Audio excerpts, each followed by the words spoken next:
celle qu'on appelait personne. Il était une fois une petite fille nommée Élodie. Depuis sa naissance, elle n'avait jamais ressenti l'amour chaleureux de ses parents. À leurs yeux, elle n'était qu'un fardeau. Ils lui disaient souvent qu'elle n'était rien, inutile, une erreur. Chaque mot était une blessure. Chaque jour était une épreuve.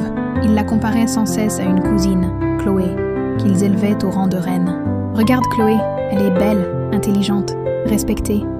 Toi, tu ne seras jamais comme elle. » Ces mots étaient des coups invisibles. Mais au fond d'elle, Élodie gardait un feu, une force douce mais déterminée. Chaque humiliation devenait un pas de plus vers un rêve, prouver qu'elle valait quelque chose, qu'elle pouvait briller sans eux. À l'école, elle travaillait dur. Elle passait des nuits entières à étudier, à lire, à écrire. Elle trouvait dans les livres l'amour qu'elle ne recevait pas chez elle. Malgré les larmes, elle avançait. Les années passèrent. Élodie devint une jeune femme brillante.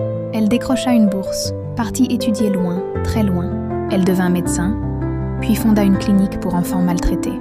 On parlait d'elle à la télévision, dans les journaux. Elle était devenue une femme forte, respectée, aimée de tous, une lumière. Un jour, ses parents tombèrent malades. La vie ne leur avait pas fait de cadeau.